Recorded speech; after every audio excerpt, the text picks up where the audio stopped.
देखो आज के लेक्चर में हम स्टार्ट करेंगे एक्सरसाइज 6.1। 6.1 के अंदर हम स्टडी करेंगे लाइंस एंड एंगल्स के बारे में। मतलब इस पूरी एक्सरसाइज के अंदर हम ये स्टडी करेंगे जो लाइंस होती हैं और जो एंगल्स होते हैं किस तरह से एक दूसरे से कनेक्टेड होते हैं। जब दो लाइंस पैरेलल जाएगी तब उसमें कितना एंगल बनेगा, अगर वो इंटरसेक्ट करेगी तब उसमें कितना एंगल बनेगा। ठीक है, तो मतलब एक तरह से यहाँ पे हम लाइंस और एंगल के बारे में स्टडी करने वाले। तो सबसे पहले हम यहाँ पे देखेंगे कुछ टर्म्स, जैसे कि लाइन सेगमेंट। लाइन सेगमेंट का मतलब क्या होता है, जिसके दो एंड पॉइंट हो। ठीक है, दो एंड पॉइंट मतलब यहाँ पे तो इन दो एंड पॉइंट के बीच के पोर्शन को हम क्या बोलते हैं, लाइन सेगमेंट। तो लाइन सेगमेंट के अंदर क्या होते हैं, एंड पॉइंट होते हैं, एंड पॉइंट। ठीक है, जैसे इसको हमने ए दे दिया नाम, इसको दे दिया बी। सेकेंड हमने बोल दिया रे। रे होता है जिसके अंदर सिर्फ एक एंड पॉइंट हो। इसमें तो कितने एंड पॉइंट होते हैं, दो। ठीक है, इसमें कितने एंड पॉइंट है, एक एंड पॉइंट है। जैसे यहाँ पे हो गया ए, बी का बी कोई एंड पॉइंट नहीं, मतलब शुरुआत तो फिक्स है लेकिन वो कहाँ तक जा रहा है हमें कुछ नहीं पता। जैसे साइंटिस्ट होते उनका जो ओरिजिन है वो फिक्स है, जैसे अभी हो गया, उसके बाद वो कितनी सारी अचीवमेंट्स करते जाते उसका कोई एंड नहीं होता है। बट अगर नॉर्मली अगर कोई भी आम इंसान की बात करो, उसकी जो वो लाइन सेगमेंट की तरह होता है। उसका स्टार्टिंग पॉइंट क्लास 1 के अंदर एडमिशन लिया, nursery class.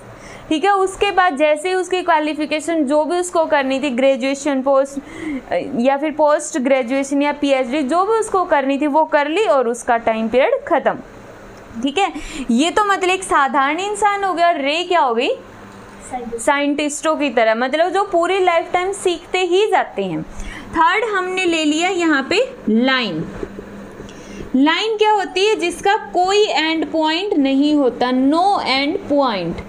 No end point का एग्जाम्पल हम क्या दे सकते हैं, ये मैथ्स में एग्जाम्पल नहीं है, समझने के लिए एग्जाम्पल है। कहीं पेपर के अंदर लिख दो कि ये तो साइंटिस्ट होता है लाइन सेगमेंट। तो ठीक है, मतलब जो रे होता है वो एक साइंटिस्ट होता है और ये हो गए आम आदमी, निपुण जैसे, है ना। तो यहाँ पे लाइन का मतलब हम समझने के लिए ले रहे, लाइन का मतलब जिसका ना तो स्टार्टिंग पॉइंट है ना एंड पॉइंट है। हाँ, नंबर लाइन। और अगर नॉर्मल लाइफ के अंदर बोले तो ऐसा क्या है जिसका ना स्टार्टिंग पॉइंट है ना एंड पॉइंट है, वो तो भगवान ही हो गए। भगवान ही है ना वो, जिनका ना शुरुआत है ना अंत होता है, शिव शंभू टाइप।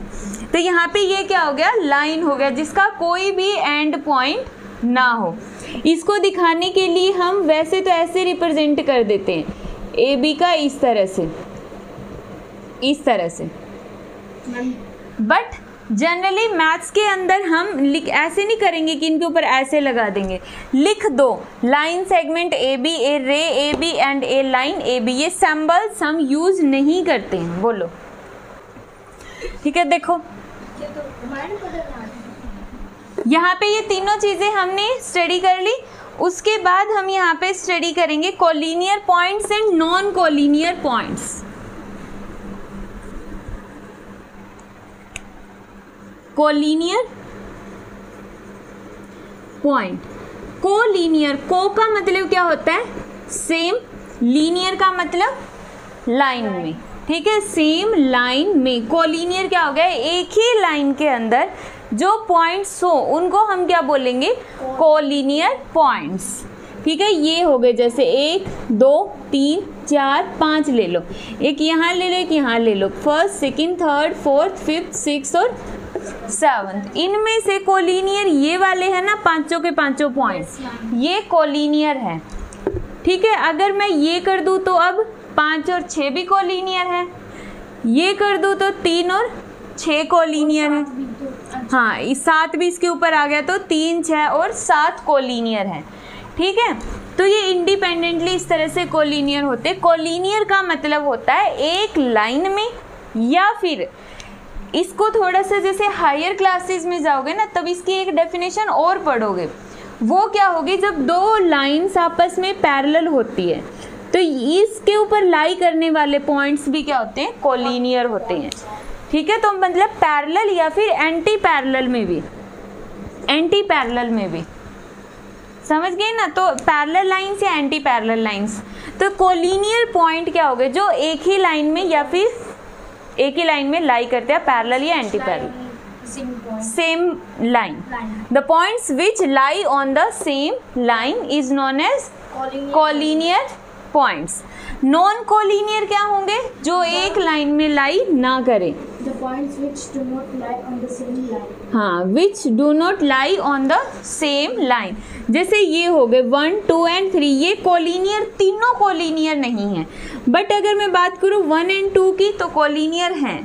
ठीक है, अगर 1, 2 की नहीं लेनी, 1 and 3 की लूँ तो ये भी कोलिनियर है, 2 and 3 ये भी कोलिनियर है। ठीक है, इंडिविजुअली दो पॉइंट्स तो कोलिनियर हैं, बट अगर हम बोले 1, 2 and 3 तो ये अलग अलग कोलिनियर नहीं है। मतलब एक साथ हम बोल देना कि 1, 2 और 3 क्या कोलिनियर है, तो नहीं है। समझ में आया? तो 1, 2 and 3 क्या है, हाँ, नॉन कोलिनियर, नॉन कोलिनियर, समझ गए। हाँ, तो नेक्स्ट इसके अंदर आएगा कॉम्प्लीमेंट्री और सप्लीमेंट्री एंगल्स। ठीक है, कौन सा आएगा, कॉम्प्लीमेंट्री और सप्लीमेंट्री एंगल्स। कॉम्प्लीमेंट्री एंगल कौन से होते हैं, कॉम्प्लीमेंट्री कौन से एंगल्स होंगे,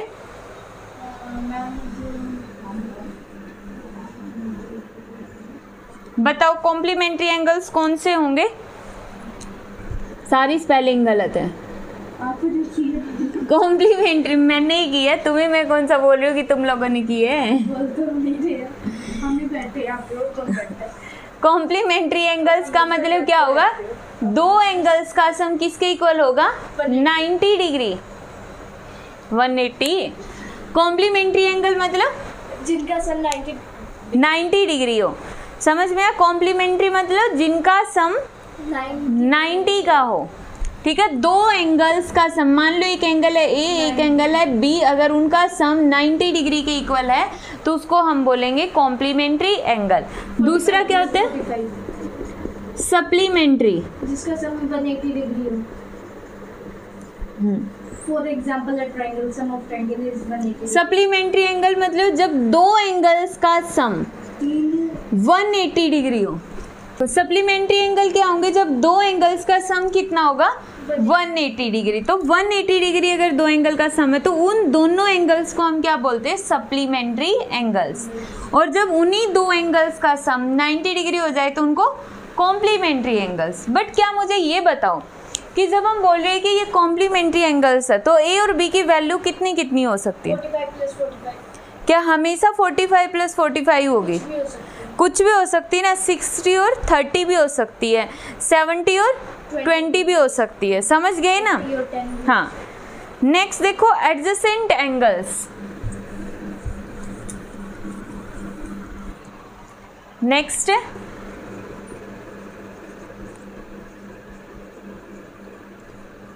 एडजेसेंट एंगल। एडजेसेंट एंगल कौन से होते हैं, जिनका सेम वर्टेक्स हो। सबसे पहले तो क्या हो, जिनका सेम वर्टेक्स हो।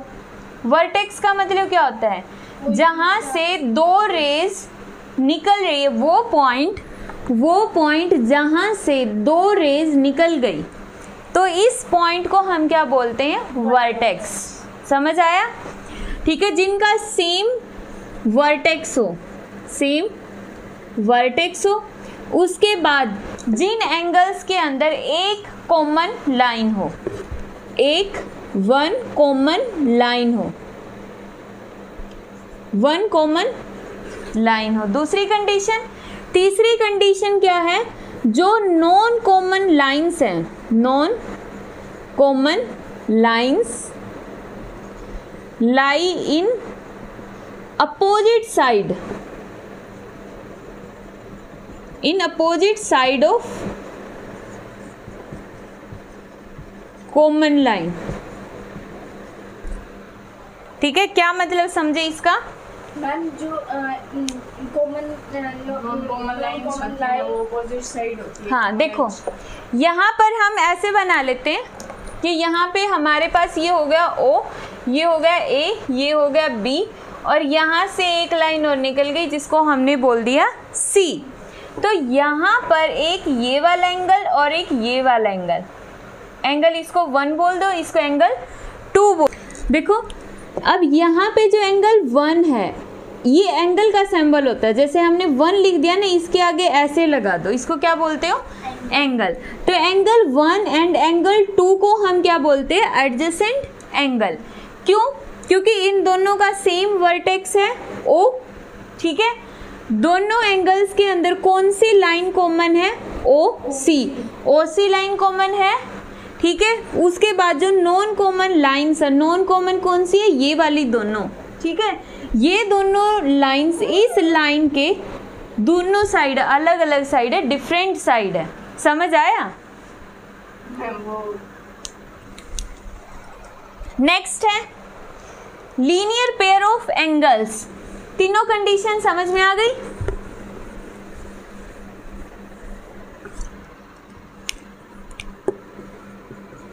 Linear pair of angles. Linear pair of angles के अंदर अगर मैं इस OA लाइन को सीधा कर दूं इस तरफ, ठीक है, मतलब OA लाइन को मैं ऐसे बना दूं, ये हो गया B, ये हो गया A, ये हो गया O और ये हो गई C वाली लाइन, तो उस टाइम पे ये एंगल 2 हो गया, ये एंगल 1 हो गया, ठीक है। तो जब ये 1 और 2 एंगल एक स्ट्रेट लाइन पे बने हुए हो, लाइन पे या लाइन सेगमेंट पे बने हुए हो, तो उस टाइम पे 1 एंड 2 को हम क्या बोलेंगे? Linear pair of angles. तो मतलब एक सीधी स्ट्रेट लाइन पर अगर 2 एंगल हैं, ठीक है, तो उसको हम क्या बोलते हैं? Linear pair of angles. आधा ये और आधा ये इक्वल होंगे या नहीं, कोई कंपल्सन नहीं है। दूसरा, अगर 1 और 2 इस तरह से बने हुए हैं तो उनको क्या बोलोगे? Adjacent angles. नेक्स्ट है वर्टिकली अपोजिट एंगल। नेक्स्ट है हमारे पास वर्टिकली अपोजिट एंगल्स। मैं बता रहा हूँ मैम, जैसे 2 और 1 मैम ये अपोजिट एंगल्स है, तो इसलिए ये वर्टिकली अपोजिट एंगल्स होंगे। लेकिन अगर 1 जैसे नीचे ए बी है ना, उस लाइन के नीचे आ जाए तो होंगे मैम। जैसे बस कोई नहीं, रुको देखो, वर्टिकली अपोजिट एंगल क्या होंगे? जब 2 लाइन्स एक दूसरे को इंटरसेक्ट करती हैं, ठीक है, तो उस टाइम पे ये दोनों एंगल्स क्या होंगे? एक दूसरे के अपोजिट है ना, आमने सामने, तो इनको हम बोलते हैं वर्टिकली अपोजिट। या फिर ये एंगल और ये एंगल, इनको भी हम क्या बोलेंगे? Vertically opposite angles. अब बोलो मैम। मैं यही कह रही थी कि अगर हम उसको क्रॉस आगे बढ़ा दो, हाँ, आगे बढ़ा दो तो एंगल 2 और ये वाला एंगल 3, इसको बोल लो 4। तो यहाँ पे 1 और 4 इक्वल है, 2 और 3 इक्वल हैं, ठीक है। तो ये क्यों इक्वल है? क्योंकि वर्टिकली अपोजिट एंगल्स होते हैं। एक्सियम 6.1 एक्सियम में क्या बोला इन्होंने? If a ray stands on a line then the sum of 2 adjacent angles formed is 180 degree. क्या बोला है इन्होंने? If a ray stands on a line, अगर एक रे कौन सी होगी? ये वाली। अगर एक रे एक लाइन के ऊपर स्टैंड करती है, एक रे कौन सी है? OC, एक लाइन के ऊपर स्टैंड करती है, लाइन कौन सी है? AB, ठीक है। तो उस टाइम पे जो 2 एडजेसेंट एंगल होंगे, ये वाला एंगल और ये वाला एंगल, इनका सम कितना होगा? 180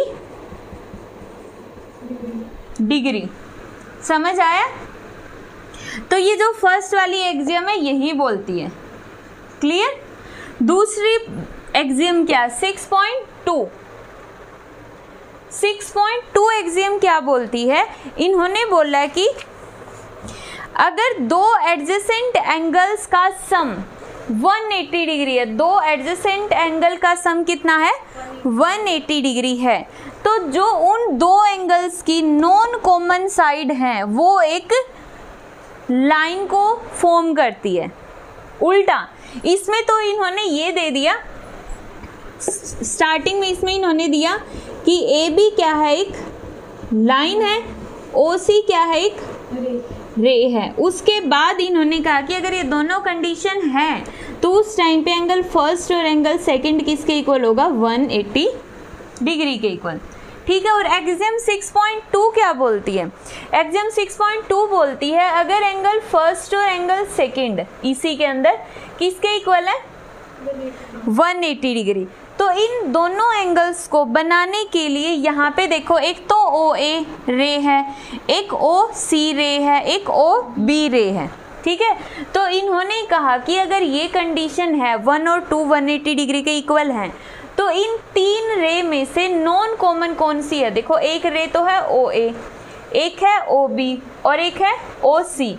ये हमारे पास तीन रेज हैं, इनमें से नॉन कॉमन कौन सी है, कॉमन कौन सी है पहले बताओ, कॉमन रे कौन सी है इन तीनों में से। मैम इसके अंदर कॉमन पॉइंट है बस वो है, कॉमन रे कौन सी है दोनों की, ओ सी। ओ सी दोनों एंगल में आ रही है ना, ओ सी इस एंगल में भी आ रही है और ओ सी इस एंगल में भी आ रही है, तो इसका मतलब ओ सी क्या है एक कॉमन रे। तो मतलब नॉन कॉमन कौन सी बन गई, ओ ए और ओ बी। तो ये वाली जो 6.2 एक्सियम है ना वो बोल रही है कि ओ ए और ओ बी दोनों मिलकर क्या बनाती हैं, एक लाइन बन गई ना। जब हम दोनों को मिला देंगे, ओ ए और ओ बी को मिला देंगे तो ए बी क्या बन जाएगी, एक लाइन बन जाएगी, जैसे नंबर लाइन होती है। दोबारा समझा दूं, यहाँ पे ये बोल रहे हैं कि 6.1 के अंदर इन्होंने शुरुआत यहाँ से की है, यहाँ से ये बोल रहे कि ए बी एक लाइन है, ओ सी एक रे है, कॉमन रे, तो यहाँ पे एंगल ए और एंगल फर्स्ट और एंगल सेकंड का सम कितना होगा 180 डिग्री।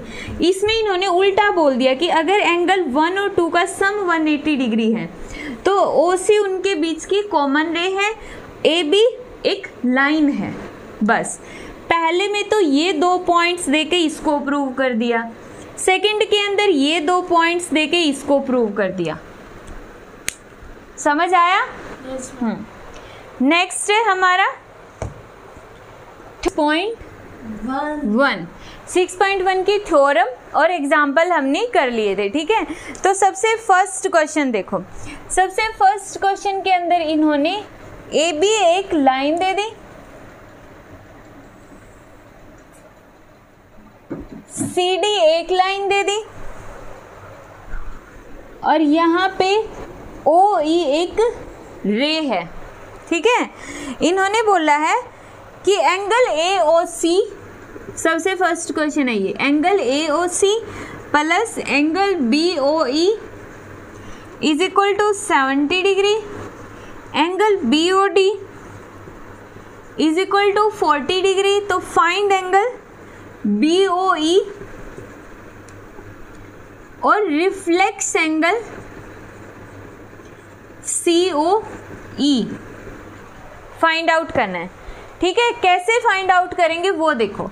सबसे पहले देखो इन्होंने दिया क्या है, इन्होंने दिया है ए ओ सी, ए ओ सी ये एंगल प्लस में बी ओ ई, तो ये हो गया बी ओ ई ये वाला एंगल। इन दोनों एंगल का सम कितना है 70 डिग्री। ठीक है। उसके बाद B O D, B O D कौन सा हो गया ये वाला, बी ओ डी ये कितना है 40 डिग्री। ठीक है। तो हमें फाइंड आउट क्या करना है, बी ओ ई।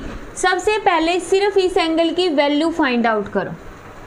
ठीक है। बिल्कुल इजी सा क्वेश्चन है। इसमें इन्होंने जब ये दे दिया इन दोनों एंगल्स का सम कितना है 70 डिग्री है, तो एक एंगल पूछा है, दो एंगल का सम पता है और एक एंगल पूछ रखा है।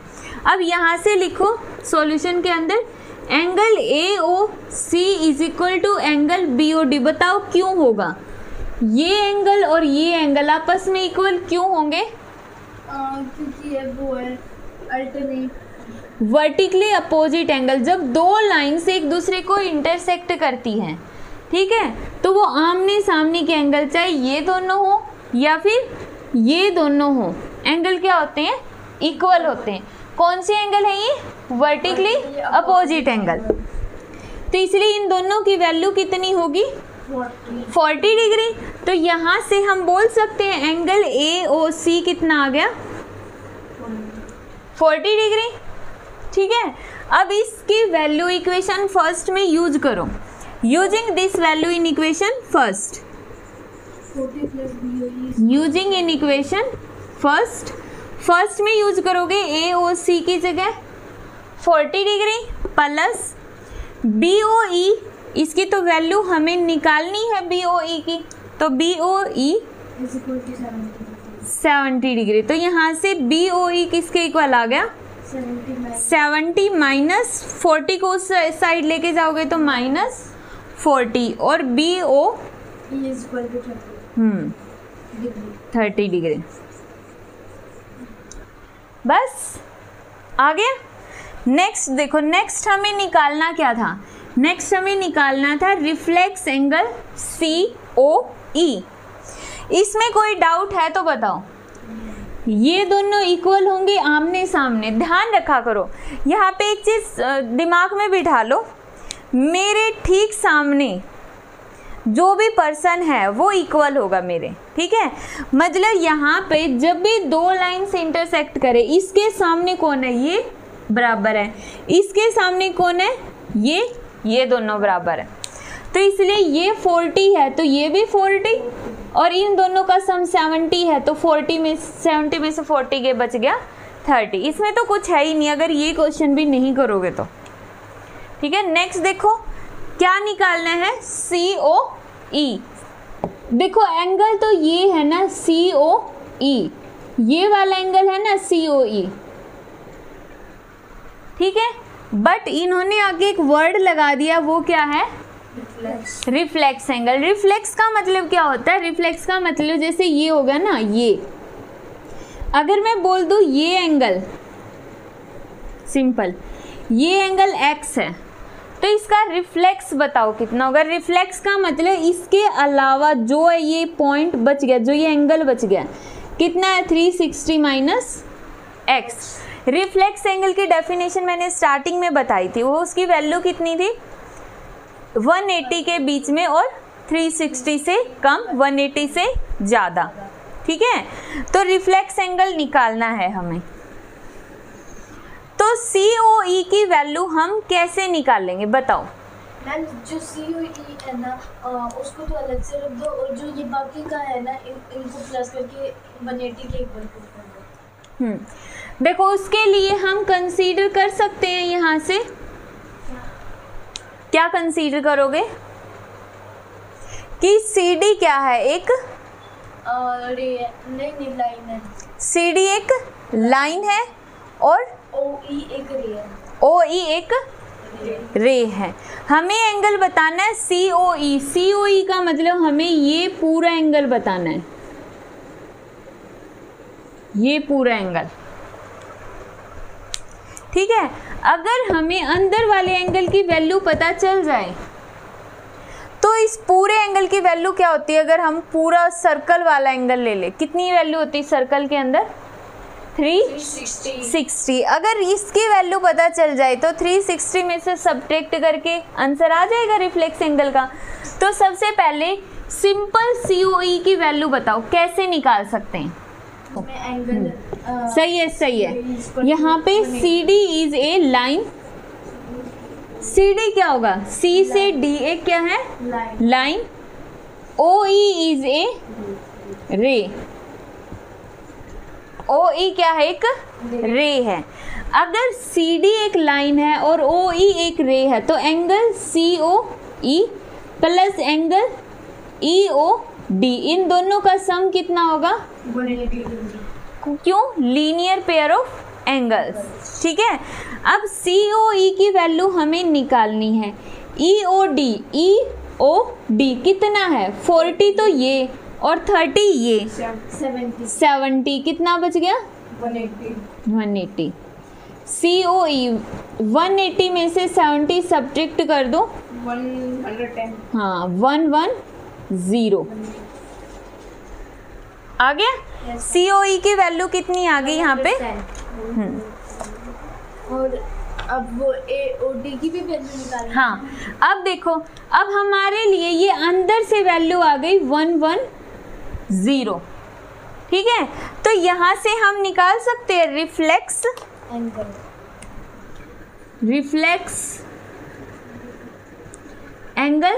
COE।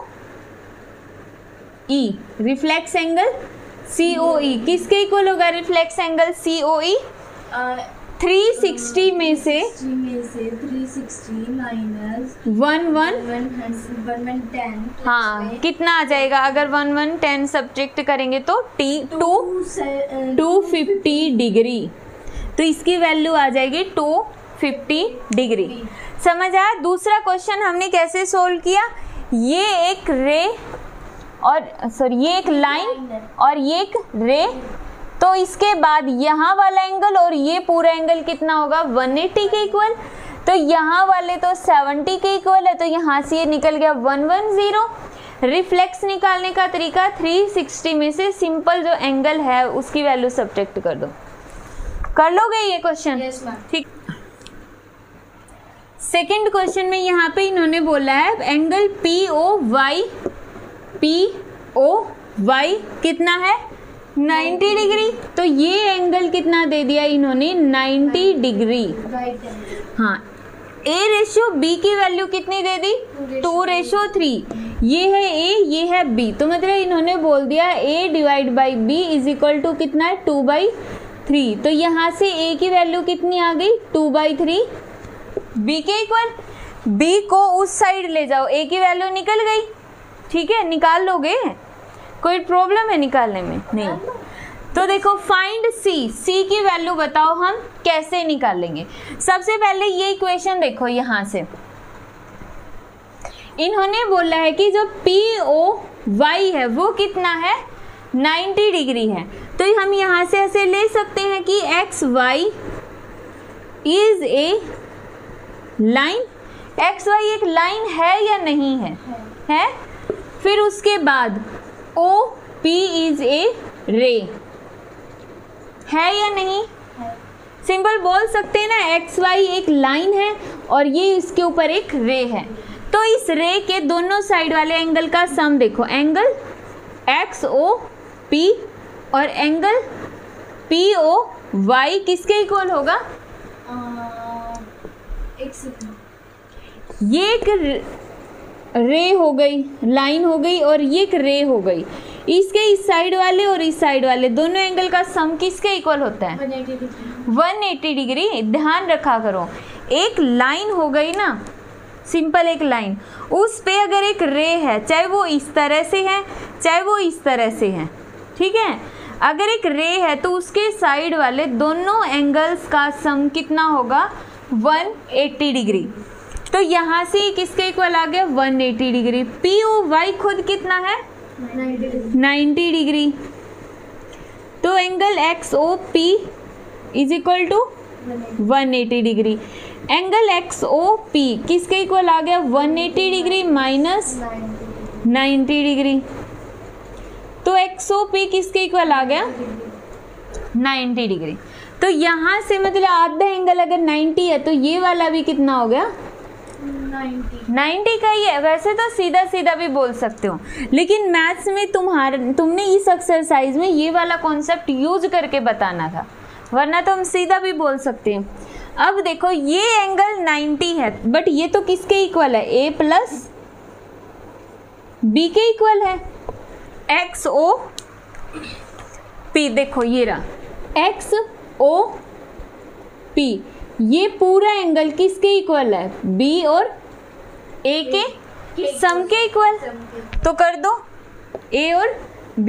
A की जगह लिखो 2/3, B plus B is equal to 90 degree. LCM ले लो, 2b plus 3b is equal to 5b by 3 is equal to 90 degree. Simple, ठीक है। यहां से देखो अब b किसके इक्वल आ गया 90, 3 को उस साइड लेके जाओगे किस में हो जाएगा मल्टीप्लाई में, और डिवाइड बाई 5, तो डिवाइड कर दो 5 8 कितना आ गया 8 3 जा 54, b की वैल्यू आ गई 54। यहाँ पे b की वैल्यू पुट कर दो 2/3 इंटू 54 कितना आ गया, a की वैल्यू कितनी आ गई 50। गलत है जी, ये तो नहीं, डिवाइड गलत कर दिया ना तुमने गलत किया है नहीं, तुमने गलत किया है।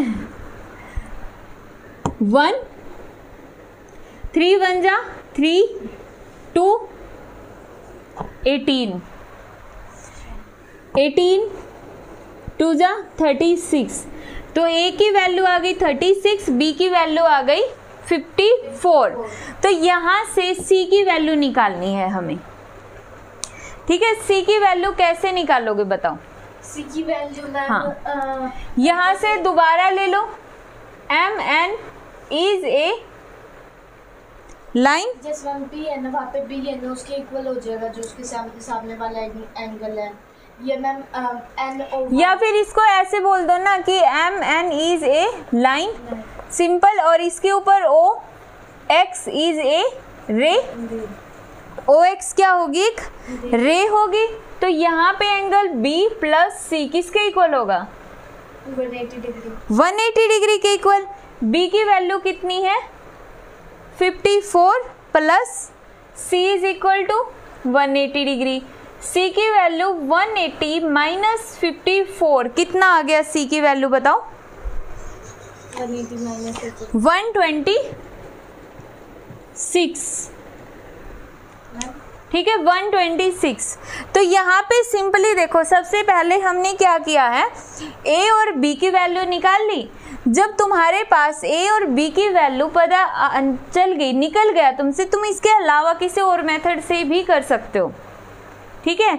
अगर a और b की वैल्यू आ गई, उसके बाद सिंपली इन दोनों एंगल का सम 180 होगा और c की वैल्यू निकाल दो।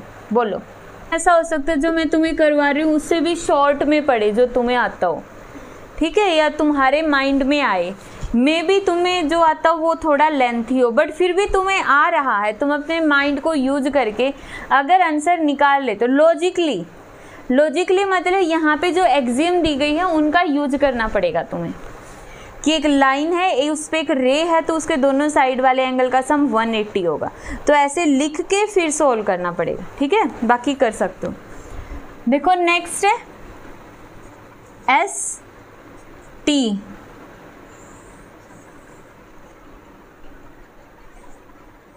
P Q are,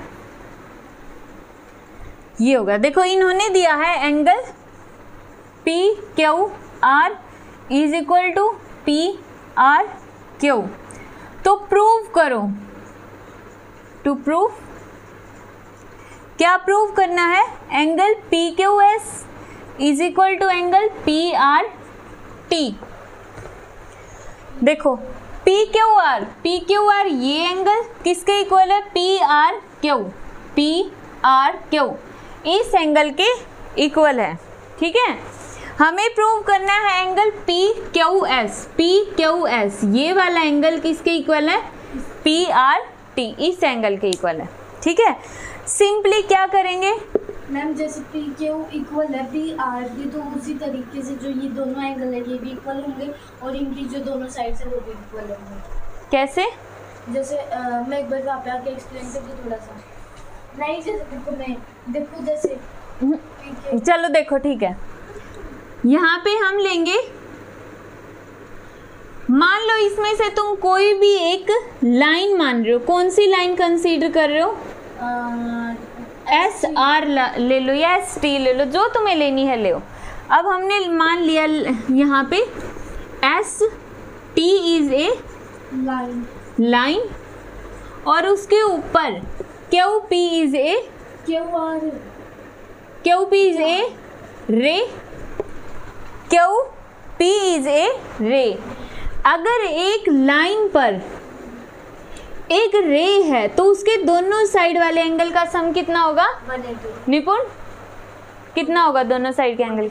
180 degree. तो कौन कौन से एंगल है? Angle S P Q plus angle Q P, गलत, पी क्यू आर।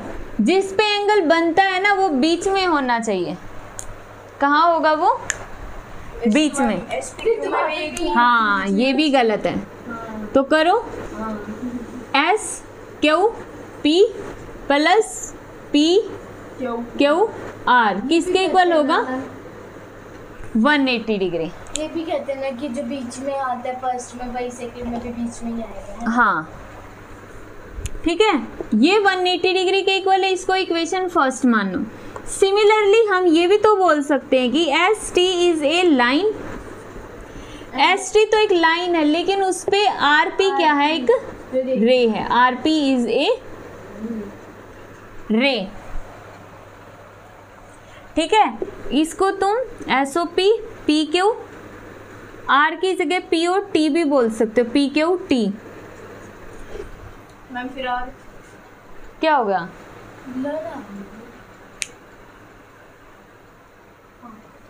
अब जो मैम क्यू पी मतलब कि पी क्यू टी कह रहे थे आप, वहाँ से मतलब कि आर नाम गिरेगा फिर। आपने यहाँ पे आर की जगह टी लगाया था ना। ठीक है ठीक है, कंफ्यूज मत हो, समझ गया? क्लियर है यहाँ तक? अब S T is a line, S T क्या होगा? एक लाइन होगा और आर पी इज ए रे। तो उस टाइम पे अगर ये पूरी एक लाइन है और ये एक रे, तो इसके साइड वाले दोनों एंगल्स का सम भी क्या होगा? 180। एंगल बताओ कौन कौन से होंगे, बताओ। पी क्यू आर क्यों आए? यहाँ पे एंगल बन रहे हैं ना, तो अब बताओ ना।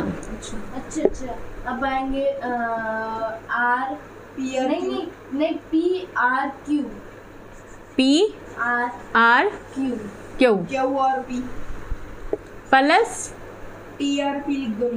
हाँ, T R P is equal to 180 degree. Equation 2, दोनों ही इक्वेशंस 180 के इक्वल है, तो कंपेयरिंग 1 एंड 2, हाँ कंपेयरिंग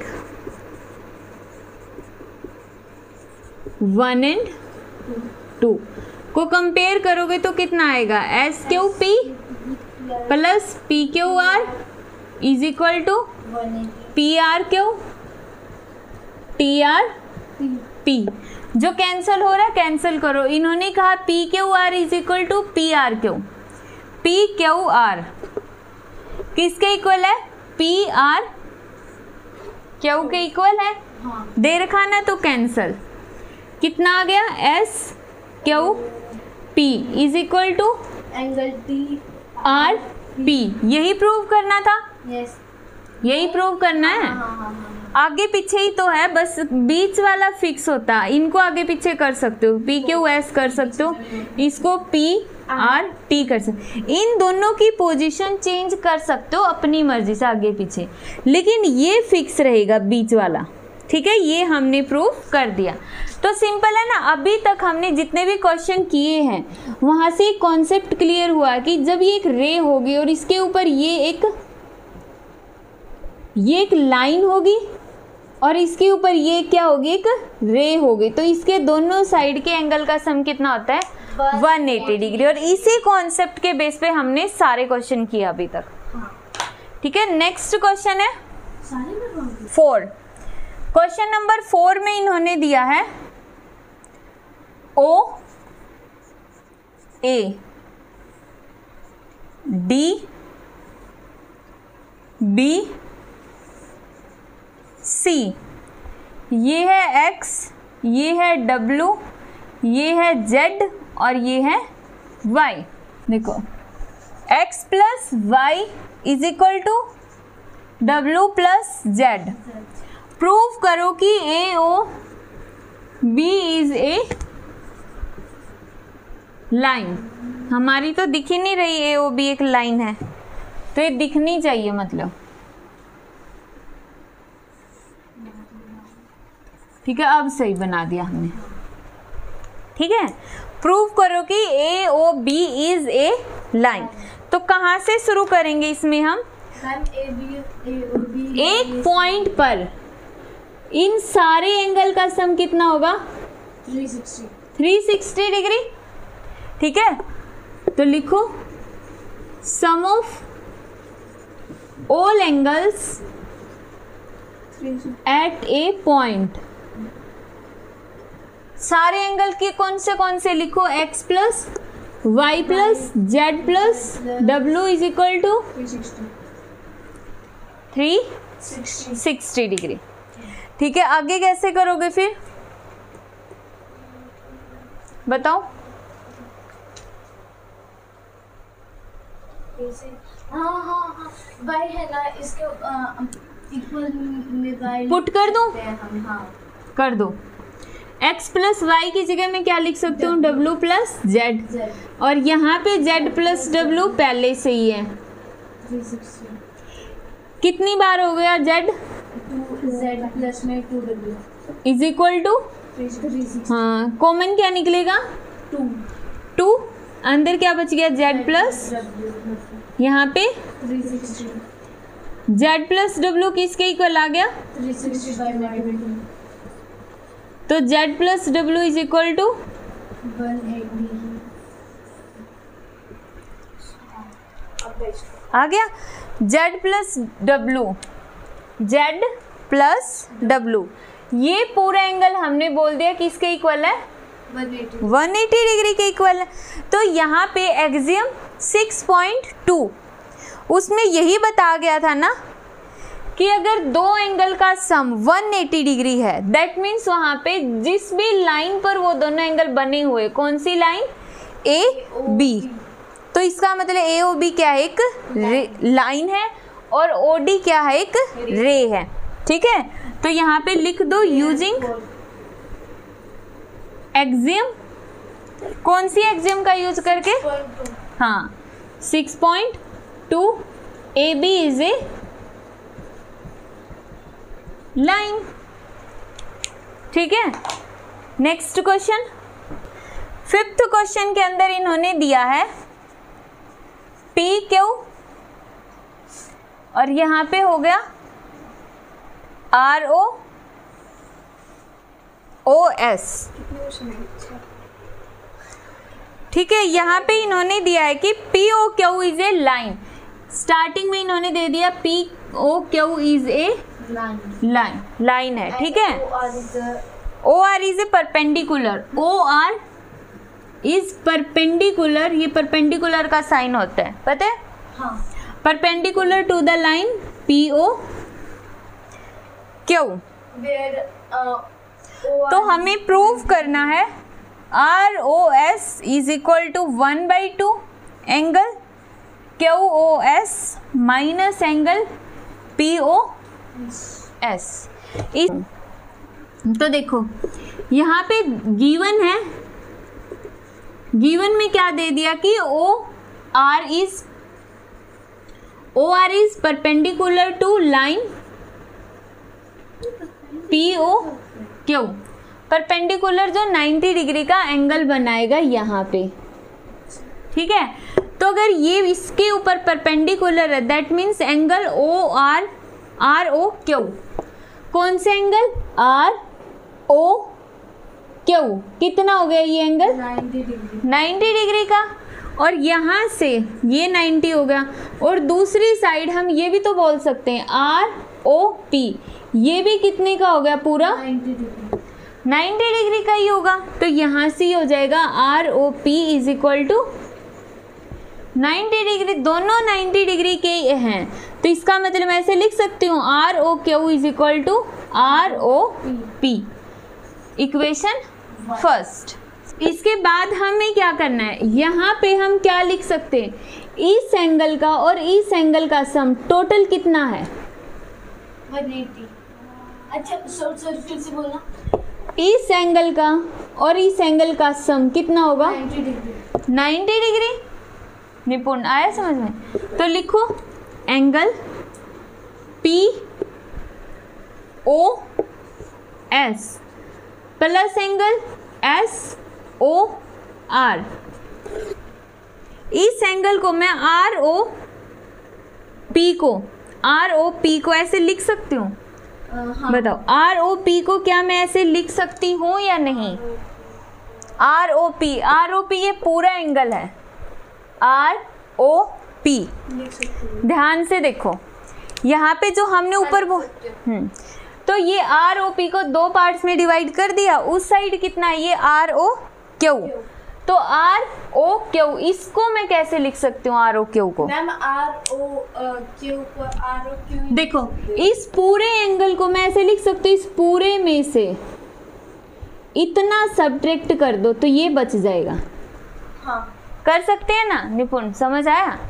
यहाँ पे हमें क्या निकालना है,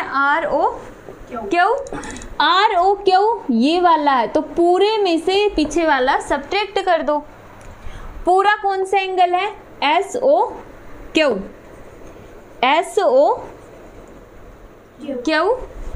माइनस SOR। तो मतलब इक्वेशन 1 को हमने एक अलग तरीके से लिख दिया है, ये रहा इक्वेशन 1 को हमने अपनी तरीके से लिख दिया। अब SOR को इस साइड ले आओ। SOR एक तो पहले से ही है, माइनस वाली टर्म इस साइड आके किसकी हो जाएगी, प्लस की। दो टर्म्स हो गई यहाँ पे। SOQ इसको दूसरी साइड में ले जाओ, माइनस POS। ये कितनी बार हो गया, 2 times. This term is equal to SOQ minus POS। 2 को डिवाइड में ले जाओ और क्वेश्चन सॉल्व। इसको ऐसे भी 1/2 भी तो लिख सकते हैं ना? कर लो, क्या फर्क पड़ता, 1/2 करे ऐसे करो। इस पूरे क्वेश्चन में कुछ भी नहीं था। हाँ। सिर्फ तुम्हें ये पता होना चाहिए ये एंगल 90 तो ये भी 90 होगा, इसको भी दो अलग अलग पार्ट्स में डिवाइड कर दो और इस एंगल को भी डिवाइड कर दो 2 पार्ट्स में, बस हो गया सॉल्व। Last question.